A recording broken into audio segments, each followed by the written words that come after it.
The hand of eternal progress is brushing the cobwebs from the corridors of time and is again revealing to the human race the mysteries of being. As there is nothing new under the sun, the searchlight of truth is bringing to light only what has been known to the few in all generations. The time is now come when the few must become the many. The whole world, from the least to the greatest, must know the truth, so that man may understand the great laws that govern his life. He must learn to control his own destiny, to heal his own body and bring happiness to his own soul. Ignorance must vanish and understanding must be ushered in. Man is no longer to be governed by anything outside himself. Creeds, doctrines, churches, institutions, organizations, governments are all being changed to give place to the realization of the individual. There is a power in and through all that is working this great transformation. All that will not measure up to the standard must fall by its own weight. All that is in line with the truth must still prosper. The time is at hand. We are in the greatest age of all history. We are in the age of the unifying of all people and all things into the ever-present one. The temple not made with hands is now being silently builded by the emancipated souls of this planet. This little book is an attempt to explain what each soul must discover for himself, that he stands in the midst of an eternal creative power which presses itself around his own thought, and casts back to him glorified all that he thinks. If it awakens within the consciousness of one single individual the realization that the mind of the universe, which is the only mind that there is his own mind, that the creative power of this mind is his also, that the manifestation of this mind is his own individuality, that the love and power and peace of this mind is within himself, it will not be written in vain. May it then do much in simplifying and bringing to light some of the deeper mysteries and meanings of life. In the beginning, God. Clear and expressive are these words. In the beginning, God only. No manifest universe, no system of planets, nothing of form or life, of brute or man. God was the Spirit of all that was to be, but He had not yet moved upon the waters. Then this all being moved or began to create. Where did Spirit move? Upon what did it move to create? Where did it get a pattern? What means or power did it employ? Through what agencies did it work? In short, what is the world, ourselves included, made out of, and how did we and all else come into being? These questions correctly answered would solve the problem of being and set men free. Let us consider. The Spirit was all.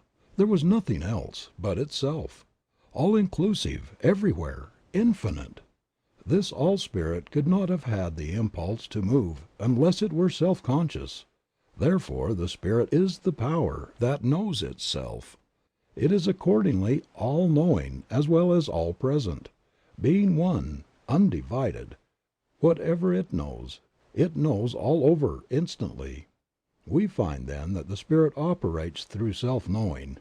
It moves, and that inner movement must be one of infinite power, moving upon itself, since it is all, and with a definite purpose. The Spirit then moves upon itself, and makes out of itself all that is made. In other words, what we see comes from what we do not see, through some inner intelligence at work, which knows there is no power but itself. The things that are seen are not made of the things that do appear. The only possible operation of intelligence is thought, or the Word. So all things were made by the Word, and without the Word was not anything made that hath been made. How simple the process of creation when we understand it. The Spirit speaks. And since there is nothing but the Spirit, and it is all power, it has only to speak and it is done. The Word was with God, and the Word was God. From the Word, then, comes forth all that appears. Each life, human or divine, each manifestation is a different kind of word coming into expression.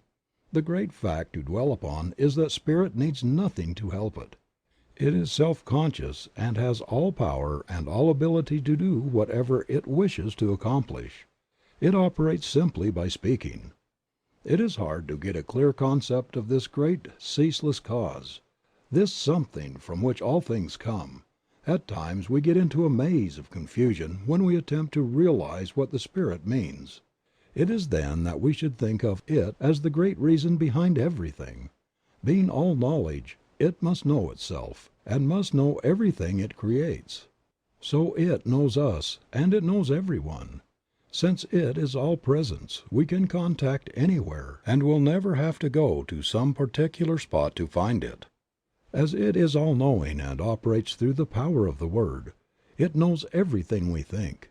Just how it creates we cannot know, and need not attempt to understand, for whatever this process of creation is, we find it is always an inner thought process. We should keep this in mind. The Spirit makes all things out of itself. Everything comes into being without effort. And when we exert ourselves we are not in accord with the Creative Spirit in the way in which it works. The impulse of the Spirit to move must be caused by a desire to express what it feels itself to be: beauty, form, color, life, love and power.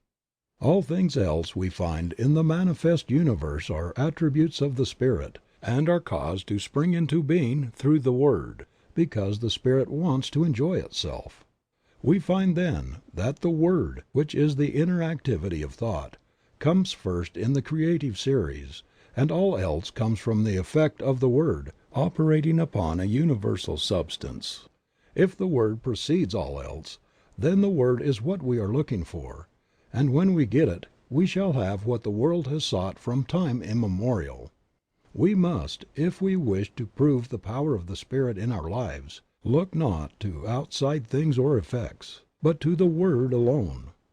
The human eye sees and the human hand touches only that which is an effect. Unseen law controls everything, but this law is also an effect. Law did not make itself. The law is not intelligence or causation. Before there can be a law there must be something that acts, and the law is the way it acts. It is intelligence. In the beginning was the Word. This Word, or the activity of the Spirit, is the cause of the law, and the law in its place is the cause of the thing, and the thing is always an effect. That is, it did not make itself. It is a result. The Word always comes first in the creative series. The Word was with God, and the Word was God, and the Word still is God. When we realize that man is like God, and he could not be otherwise, being made out of God, we realize that His Word also has power. If there is but one mind, then it follows that our word, our thought, is the activity of that one mind in our consciousness. The power that holds the planets in their place is the same power that flows through man. We must place the Word where it belongs, whether it is the Word of God in the universe or the Word of man in the individual. It is always first, before all else, in the beginning.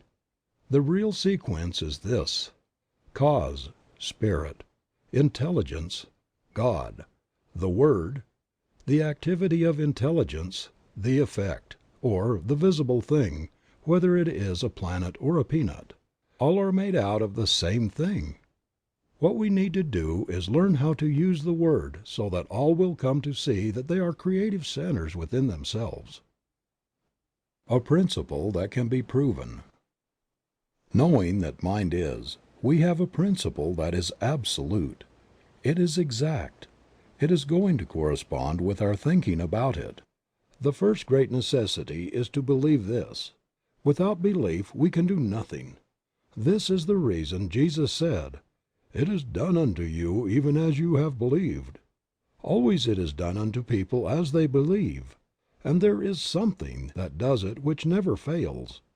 We must believe that our word is formed upon and around this creative mind. For instance, we wish to create activity in our business. We believe that our word is law about that thing, and there is something that takes our thought and executes it for us. If we have accepted the fact that all is mind and that the thought is the thing, we shall see at once that our word is the power behind the thing, and that it depends upon the word or thought that we are sending out. So plastic is mind, so receptive, that the slightest thought makes an impression upon it. People who think many kinds of thought must expect to receive a confused manifestation in their lives. If a gardener plants 1,000 kinds of seeds, he will get 1,000 kinds of plants. It is the same in mind. The word going forth. Since this is true, everything depends upon our mental concepts. As a man thinketh in his heart, so is he. The Bible reiterates this statement, telling us many times of the creative power of thought. Jesus taught nothing else. He said, "The words which I speak unto you, they are spirit and they are life." The centurion coming to Jesus recognized the power of the words spoken by the latter. He said, "I also am one in authority." But his authority was on the physical plane, and he saw that Jesus had authority on a spiritual plane, for he said, "Speak the word only." The Bible also tells us that the word is not afar off, but in our own mouth. It is neither here nor there. It is within every living soul. We must take responsibility for our own lives. We must awake to the fact that they have absolute control over their lives, and that nothing can happen by chance. Then they will have a broader concept of God, a greater tolerance for their neighbor, and a greater realization of their own divine nature. What a relief from strenuous labor, no more struggle or strife. "Be still and know that I am God, and beside me there is none other." The Spirit being all there is, we cannot conceive of anything that can hinder its working. When the Spirit has spoken, the Word becomes law. For before law is the Word. It precedes all else. First is absolute intelligence, all power, all presence, all causation. Then the movement upon itself through the power of the Word. Then the Word becoming law. The law producing the thing and holding it in place. So long as the Word exists, the thing will exist, for since the Word is all power, there is nothing beside it. I am that I am, and beside me there is none other. This I am is Spirit, God, all. There is no physical explanation for anything in the universe. All causation is spirit and effect spiritual. We are not living in a physical world, but in a spiritual world peopled with spiritual ideas. We are now living in spirit. God, or Spirit, governs the universe through great mental laws that work out the divine will and purpose, always operating from intelligence. This intelligence is so vast, and the power so great, that our human minds cannot even grasp it. All that we can hope to do is to learn something of the way in which it works, and by harmonizing ourselves with it, to so align ourselves with Spirit that our lives may be controlled by the great harmony that obtains in all the higher laws of nature, but has been very imperfectly manifested in man. This brings us to the second point of consideration. Why and what is man?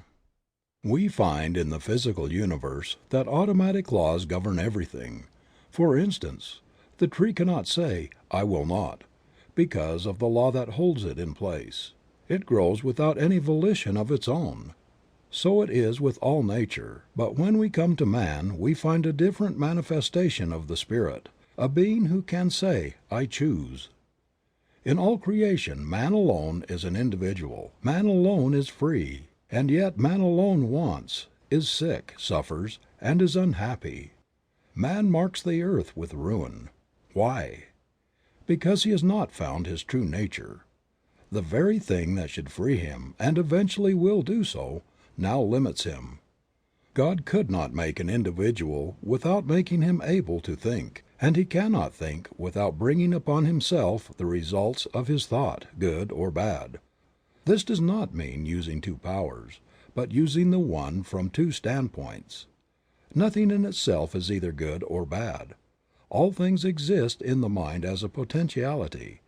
Mind is eternally acting upon thought, continually producing its own images from mind, and casting them out into manifestation. Man must be the outcome of the desire of the spirit to make something which expresses the same life that it feels. Man is made to be a companion of the Infinite, but to arrive at this exalted plane of being he must have his freedom, and be let alone to discover his own nature, to return love to his Creator only when he chooses to do so. At the doorway, then, of man's mind this wonderful God has to wait. "Behold, I stand at the door and knock." The opening must be on the part of the individual. Man lives in a mind that presses in upon him from all sides with infinite possibilities, with infinite creative power. The divine urge of infinite love crowds itself upon him and awaits his recognition. Being the image of this power, his thought also must be the word, or cause it life. At the center of his being is all the power that he will need on the path of his unfoldment. All the mind that man has is as much of this infinite mind as he allows to flow through him. We have often thought of God as far off, and of man as being separate from all the good, and now we are coming to see that God and man are one, and that one is simply awaiting man's recognition, that he may spring into being and become to man all that he could wish or want.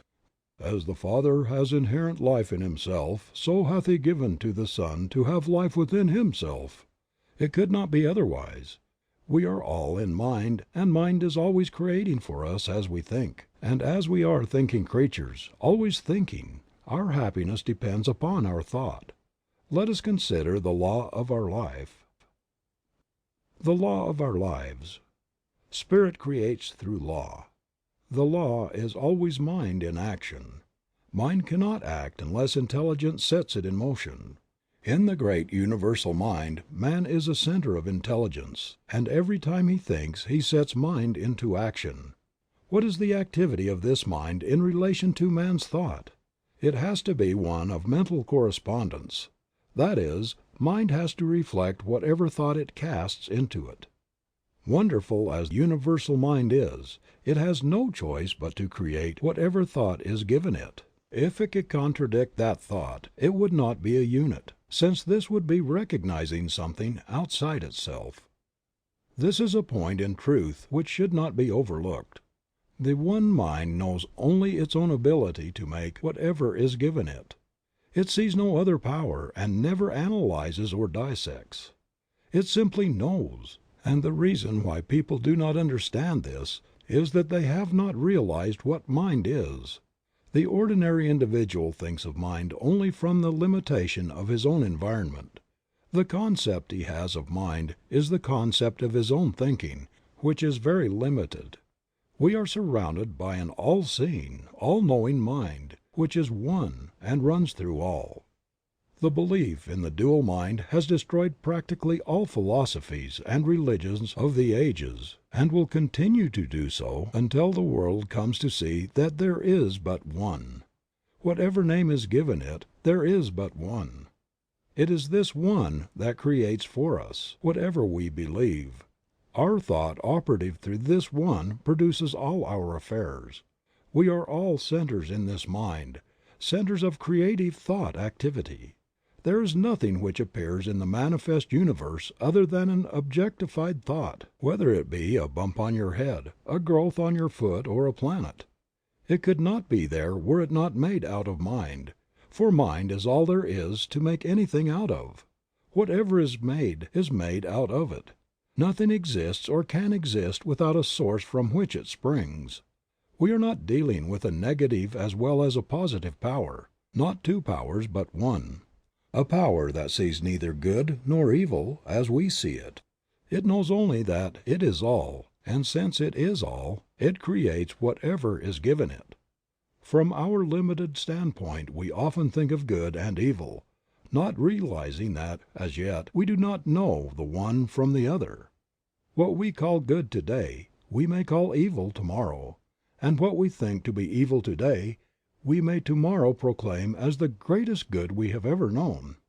Not so with the universal power of mind. It sees only itself, and its infinite ability to create.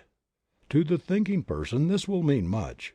He will see that he is no longer living in a limited universe, a world of powers, but that he is immersed in an infinite creative medium which, because of its nature, has to create for him whatever he believes. Jesus understood this, and in a few simple words laid down the law of life. "It is done unto all people as they believe." This is a great thing to keep in mind. It is done unto us. We do not have to do it. For it is done unto us of a power that knows itself to be all there is. Could we even believe that some material mountain would be moved, the power is there to do it. Without this belief there is no real impulse for the creative mind, and we do not get an affirmative answer. We must realize more clearly that this great power has to operate through us. Man's part. Creative mind cannot force itself upon us because we have the power of self-choice. It recognizes us when we recognize it. When we think that we are limited or have not been heard, it must take that thought and bring it into manifestation for us. When we look about us and see nature so beautiful, lavish, and so limitless, when we realize that something, some power, is behind all, and sees to it that plenty obtains everywhere, so that in all things manifest there is more than could be used, and when on the other hand we see man so limited, sick and sad and needy, we are disposed to ask this question: Is God good after all? Does He really care for the people of His creation? Why am I sick? Why am I poor? Little do we realize that the answer is in our own mouths, in the creative power of our own thought. The average person, when told the truth, will still seek some other way. God has already done for us, in a mechanical way, all that He can do, and having been given the ability, we will have to do for ourselves the rest. Yet the great power is always near, ready at any time to help. But we must use it according to its own nature in harmony with its laws. Man should learn that he himself is the center of this divine activity. Realizing this, he must seek more and more to utilize his own divine nature, and by doing so he will become more fully under the protection of the great laws that govern all life, manifest and unmanifest. Whatever man is, he must find that because he is made out of God. He must be of the same nature. This Infinite One cannot know anything outside of itself, anything that would be a contradiction of its divine nature. Man's ignorance of his real nature binds him with his own freedom, until he comes to see things as they really are, and not as they appear to be. In the infinity of mind, which is the principle of all metaphysics and of all life, there is nothing but mind, and that which mind does. That is all there is in the universe. That is all there ever was or ever will be. This mind is acted upon by our thought, and so our thought becomes the law of our lives. It is just as much as a law in our individual lives as God's thought is in the larger life of the universe. For the sake of clearness, think of yourself as in this mind, think of yourself as a center in it. That is your principle. You think, and mind produces the thing. One of the big points to remember is that we do not have to create. All that we have to do is think. Mind, the only mind that there is, creates. Few people seem to understand the nature of the law, and so think that they have got to do something, even if it is only holding a thought. Thinking or knowing is what does the thing. It will make it easier for us when we realize that we do not have to make anything, just to know that there is something back of the knowing which does the work for us. That person gets the best result who realizes that he can use this divine principle. He who can get the clearest concept of his idea, and who can rely on mind to do for him, keeping everything out of his thought that would contradict the supremacy of spirit or mind. By simply holding a thought we could not make anything, but knowing in mind, what can we not do? Bondage and freedom. Never get away from the fact that you are surrounded by such a power. It is the principle of demonstration. It knows every thought. As we send forth our thought into it, it does unto us. The person who is ignorant of this law must by that ignorance be bound by his thought, by his human beliefs. One who understands will begin to break these ties that bind him. One by one he will destroy every negative thought until at last he is able to think what he wants to think, and so he frees himself by the use of the same power that at one time bound him. We must destroy all thought that we would not see manifest and hold to that which we would see, until we receive the affirmative answer. Never struggle. Mind makes things out of itself, there is no effort made. Don't think that there is so much to be overcome. Have only a calm sense of perfect peace as you realize that God is all, and that you are using the perfect law and that nothing can hinder it from working for you. Many people are learning to do this, and no one has yet failed to demonstrate who has been steadfast, using the law in a consistent and persistent trust. All that we have to do is to provide the right mental and spiritual attitude of mind, and then believe that we already have, and the reward will be with us. We shall see it. The time will come when we will not have to demonstrate at all, because we will always be living so near to the law that it will do all for us without much conscious thought on our part. So when you say, "I am poor, sick, or weak," I am not one with the creative mind. You are using that creative power to keep yourself away from the Infinite. And just as soon as you declare that you are one with God, there is a rushing out to meet you, as the Father rushed out to meet the prodigal son. The Spirit seeketh, but as long as your mind thinks in the terms of conditions you cannot overcome. The difficulty comes from our inability to see our own divine nature and its relation to the universe. Until we awake to the fact that we are one in nature with God, we will not find the way of life. Until we realize that our own word has the power of life, we will not see the way of life. And this brings us to the consideration of the use of the Word in our lives. The Word. The Word was with God, and the Word was God. The Word is nigh thee, even in thy own mouth, that thou shouldest know it and do it. What does this mean?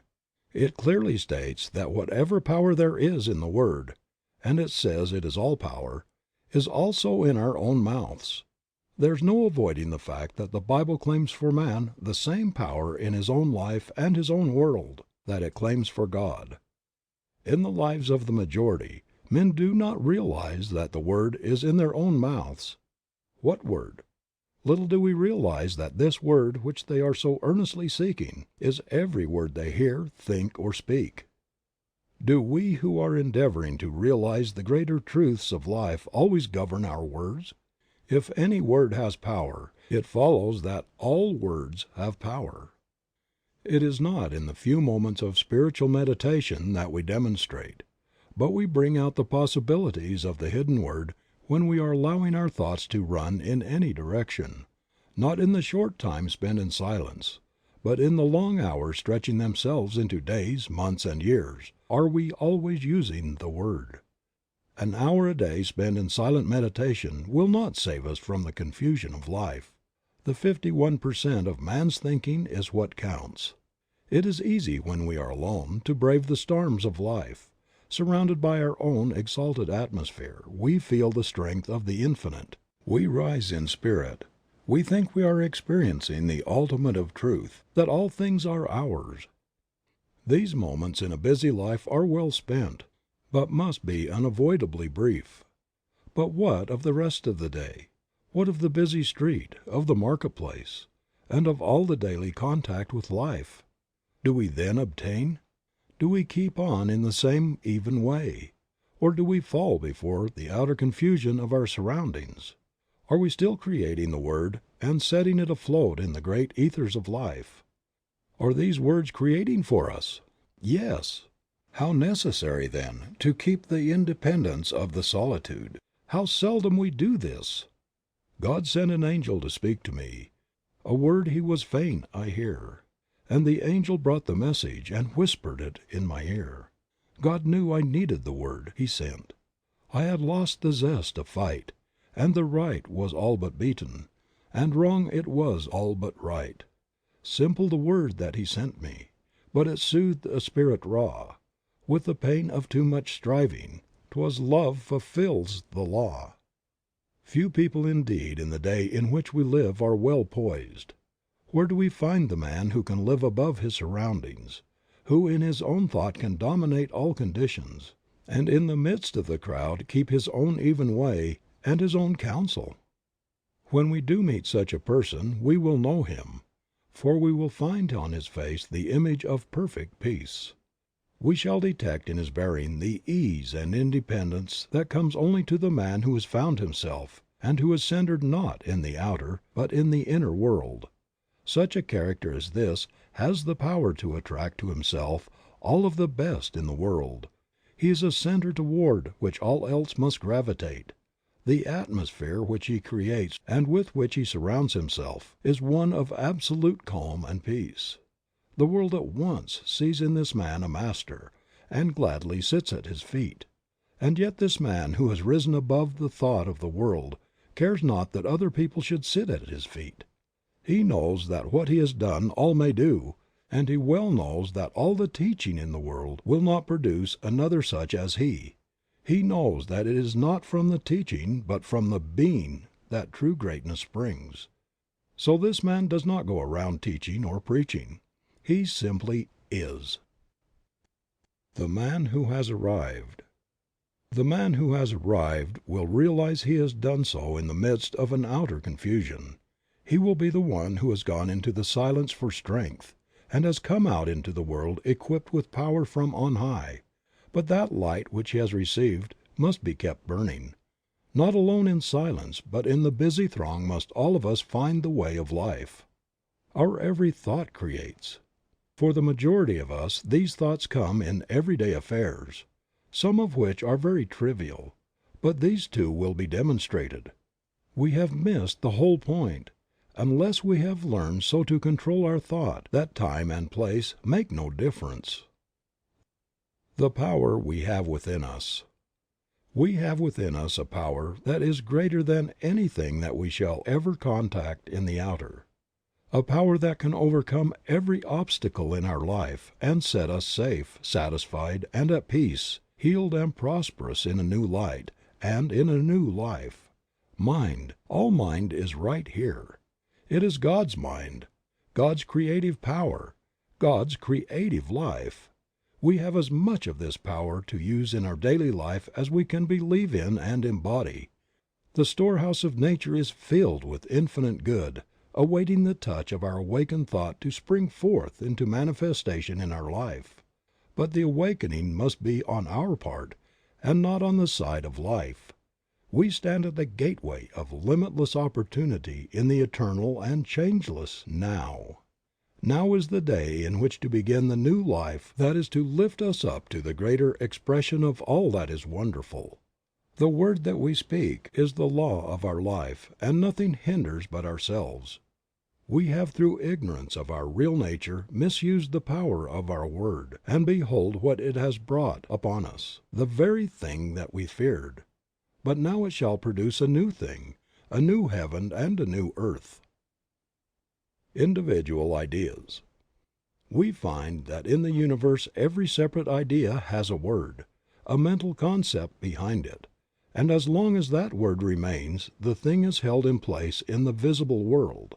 When the concept is withdrawn, the idea in the visible melts away, disappears. It ceases to vibrate to the word, which is the law behind it. For when the word is withdrawn, the condensation of the ether that forms the word melts again into the formless.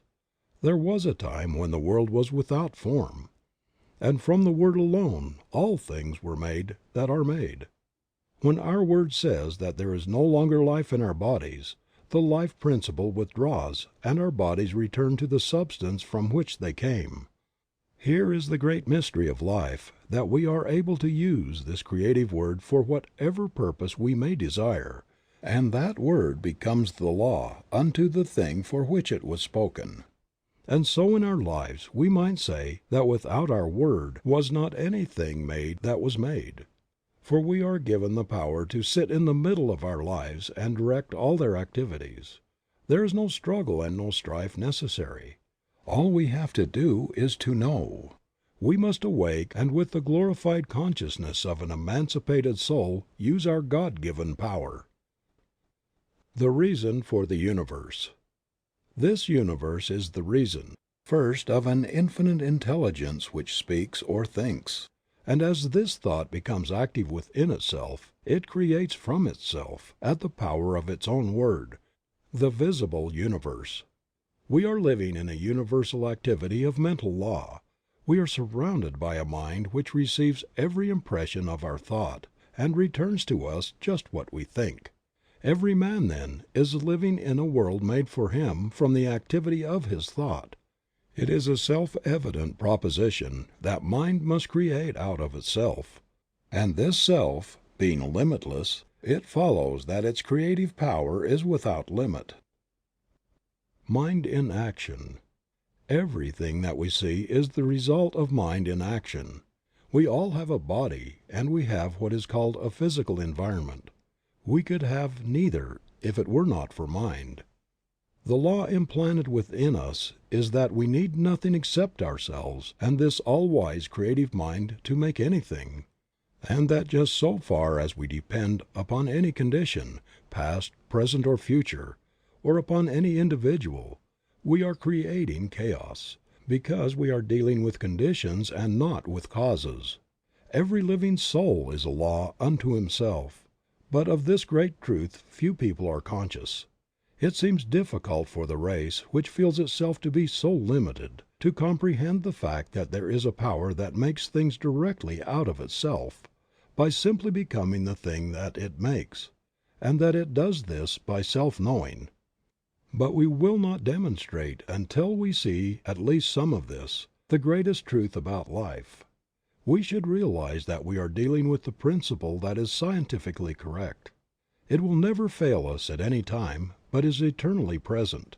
We can approach the Infinite Mind with a depth of thought and understanding, knowing that it will respond, knowing that we are dealing with reality.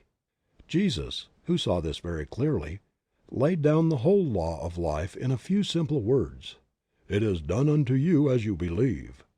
We do not have to do it. It is done unto us.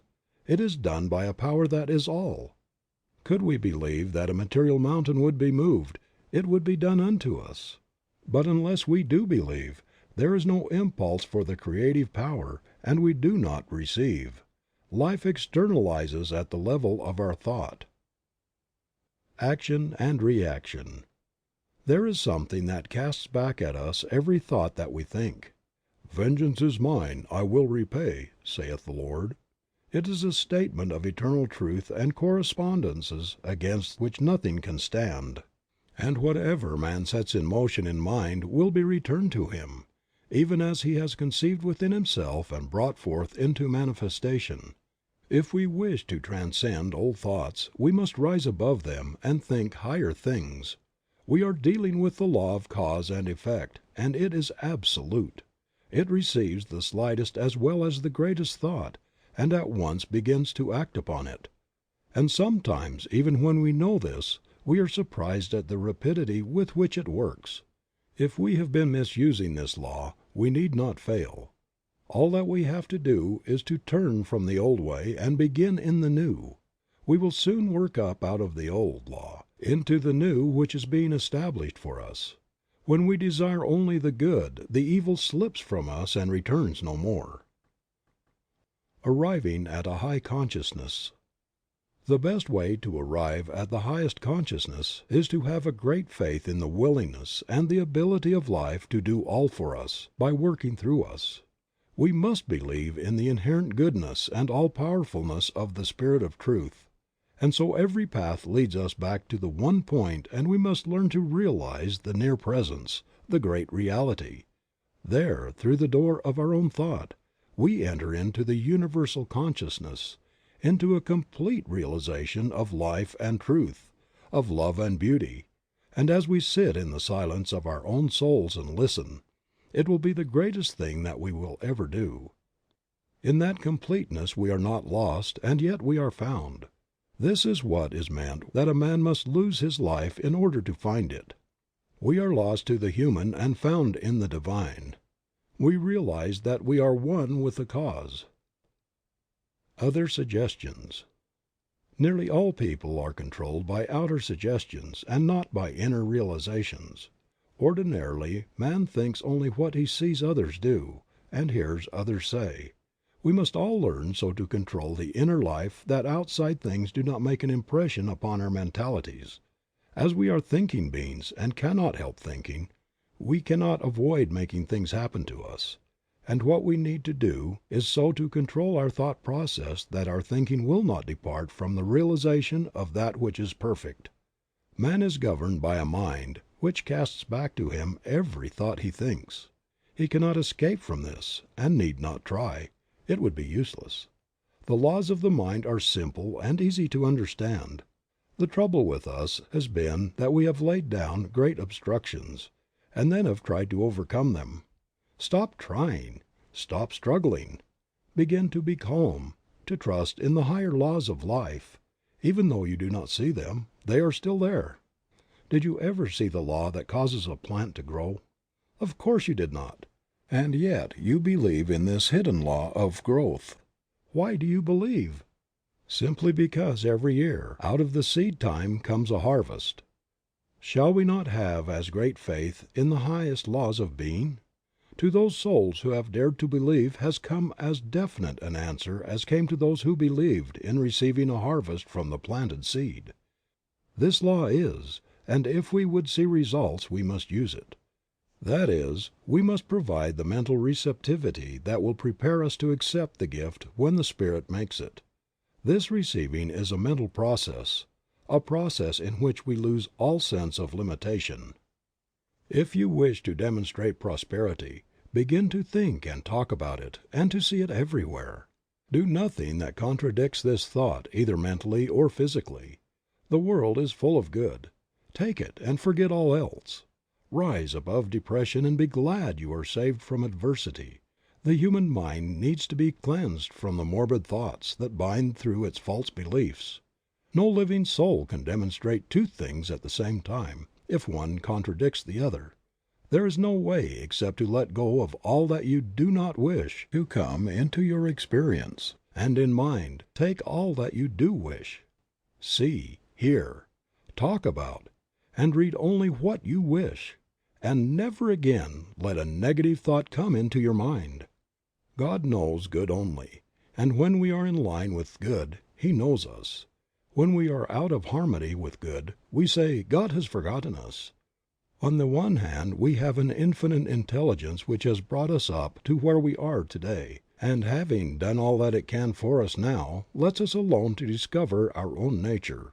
On the other hand, we have the infinite law, which is an activity of God, and we can use it for what we will, only with this provision, that in so far as we use it for the good of all, are we protected. The law obtains through all nature that as a man sows, so must he reap. Now the Father has brought us to where we can understand life, and we must go as we choose. If we are in harmony with the great forward movement of the Spirit, there is nothing that can hinder our advancement. If we oppose it somewhere along our pathway, it will crush us. As with individuals, so with nations.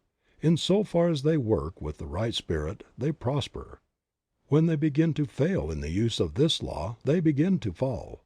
He who understands will take the position of one who wishes to work in union with the power of good, and to such a one will come all the power that he can conceive of and believe in.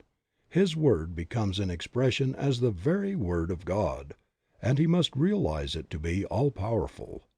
So the one who is truly united with good will wish to express only the truth for all, and in doing so he is working along the lines of the enfoldment of the Spirit. And though he may seem to fail, from the ordinary standpoint, yet his success is assured, for he is at one with the only ultimate power before which, in time, all else must fall.